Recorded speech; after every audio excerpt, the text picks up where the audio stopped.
Stop. Đây bóng quỷ. Ê, mấy tháng rồi đã chọc quả đấy. Ri chọ men hả? Ri nhưng mà plơn đây. Ri mà mình plơn đây. Mình plơn mấy Chào con ca đây mà. mình plơn mấy plơn nè. Hỏi đó tên so la ta.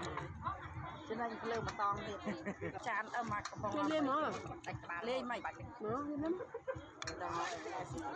Trong cái đánh cái ba là hột. Đánh cái ba đánh. Nè hột.